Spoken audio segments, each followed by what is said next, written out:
அனைவருக்கும் வணக்கம் நண்பர்களே. இப்போ நம்ம எங்கே இருக்குன்னு பார்த்தீங்கன்னா, போன வாரம் நம்ம திருவக்கரை போகிற வழியில் இந்த சிதம்பரனார் கோவில் சொல்லிட்டு ஒரு போர்டு இருந்துச்சுங்க.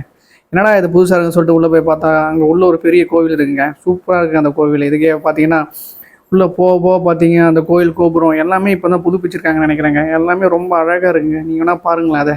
உள்ளே போனால் மக்கள் கூட்டம் அவ்வளோ இருக்குங்க. இன்றைக்கி என்னன்னு தெரில, அங்கே போனால் யாகமும் நடந்தது. சரி, ஓகே, அந்த யாகத்தில் நம்மளும் பறந்துக்கலாம் சொல்லிட்டு உள்ளே போய் பார்த்தா எவ்வளோ கும்பலுங்க. நம்மளால அங்கே உட்கார கூட முடியல, அப்படி இருக்குங்க. ஆனால் என்னென்னு பார்த்தீங்கன்னா, கோயிலுக்கு வெளியே நிறைய இடம் இருக்குங்க. அங்கே யாகம் நடத்தலைங்க. கோயிலுக்கு உள்ள ஒரு சின்ன ஒரு இடமாக்கா இது பண்ணி அங்கே தான் நடத்துகிறாங்க. அது ஃபுல்லாக பார்த்தீங்கன்னா கேட்லாம் போட்டு வச்சுருக்காங்க. நம்மளால் அங்கே உள்ள போய் உட்கார முடியல. ஆனால் அந்த யாகம் நடத்துகிற அந்த இடத்துல இப்போ பார்த்துருந்தோம். இப்போ கோயில் வந்து பார்த்திங்கன்னா இப்போ தான் புதுப்பிச்சிருக்காங்க உங்களுக்கு. அதனால் வந்து அங்கே ஒரு கும்பாபிஷேகம் நடத்துகிறாங்க. ரொம்ப நல்லா இருந்துச்சு. எல்லாமே ரொம்ப அழகாக பண்ணியிருக்காங்க. ஒவ்வொரு இடத்துல எங்கெங்கே எந்தெந்த சாமி வச்சுக்கணுமோ எல்லாமே கரெக்டாக வச்சு ரொம்ப பிளான் பண்ணி பண்ணியிருக்காங்க. ரொம்ப நல்லாவே வச்சுங்க. நீங்கள் திருவக்கரை போகிற மாதிரி ஏதாவது ஐடியா இருந்ததுன்னா கண்டிப்பாக இந்த கோயில் வந்து பார்த்துருப்பாங்க. இது ரொம்ப பார்க்க வேண்டிய விஷயங்க. ரொம்ப நல்லாவும் இருக்குது.